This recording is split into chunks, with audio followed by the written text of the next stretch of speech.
আসসালামু আলাইকুম ওয়া রাহমাতুল্লাহি ওয়া বারাকাতুহু। দেখো, তোমাদের আমরা এর আগের অঙ্ক করছি, অধ্যায় 12 নিয়ে অঙ্ক করতেছি। আমরা অধ্যায় 12 আরেকটা অঙ্ক আমরা দেখতেছি। এখানে সবাই একটু মনোযোগ দাও। যদি এবিসি ত্রিভুজে cos a সমান sin b minus cos c হয়, তবে দেখাও যে ত্রিভুজটি সমকোণী। এটা প্রমাণ করতে বলছে যে ত্রিভুজটি সমকোণী। হ্যাঁ, আমাদের দেওয়া আছে কি cos a সমান sin b minus cos c। তাহলে আমরা লিখলাম এটাকে লেখার পরে আমরা একটু সমাধানের দিকে আগাচ্ছি।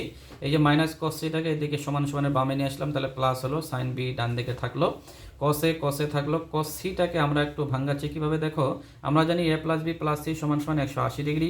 তাহলে আমার দরকার সি এর মান, তাহলে আমি সিটাকে রেখে দিলাম, এ বিটাকে ওইদিকে পার করে দিলাম, তাহলে মাইনাস এ হলো মাইনাস বি হলো। হ্যাঁ, এখান থেকে যদি আমি মাইনাস কমন নেই তাহলে এ প্লাস বি হয়, সেই কাজটাই আমি এখানে করছি যে 180 ডিগ্রি মাইনাস এ প্লাস বি কমন নিয়ে। ওকে, এরপরে সাইন বি আছে, cos এ থাকলো। এই এখানে দেখো 180 ডিগ্রির জন্য আমরা জানি যে cos এর নাম পরিবর্তন হবে না, তাহলে cosই থাকবে। এখন চিহ্ন কি হবে সেটা আমাদেরকে একটু দেখতে হবে। যে 180 ডিগ্রি মাইনাস থিটা, আমরা যে কোয়ার্টারের অঙ্ক করছি এই যে 90 ডিগ্রি, এটা 180 ডিগ্রি, তাই তো। তাহলে 180 ডিগ্রি মাইনাস থিটা মানে কোন ঘর? এই ঘরটা কার?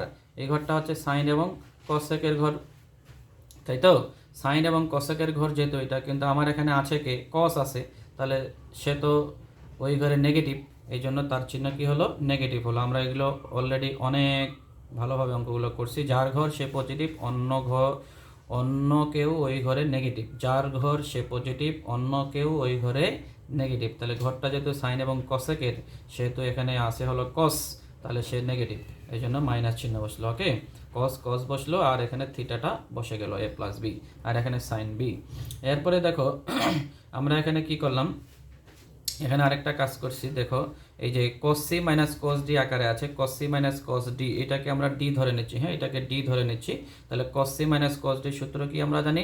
2 sin, এই যে লিখলাম 2 sin c plus d, c মানে এটা আর d মানে এটা, তাহলে এই দুটা যোগ, তাহলে a প্লাস b ডিভাইডেড বাই 2 sin, এটা হলো d মাইনাস c।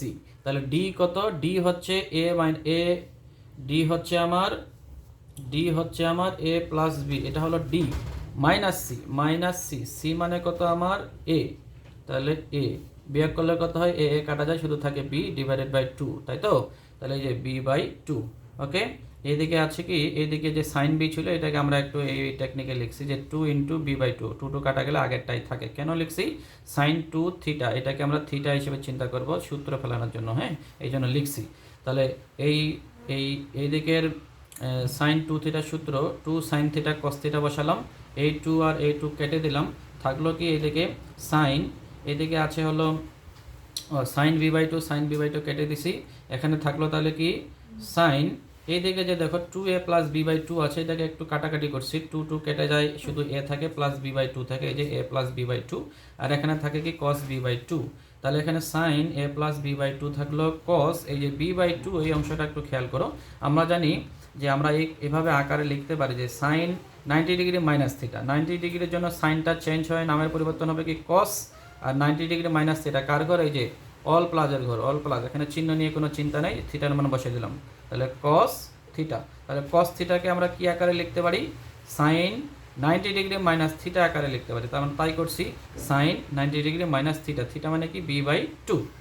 আচ্ছা, A plus B plus by 2, এই সাইন আর এই সাইনটা তুলে দিছি, তাহলে এ প্লাস বি বাই 2 থিটাটা থাকলো, এইদিকে থাকলো 90 ডিগ্রি মাইনাস বি বাই 2।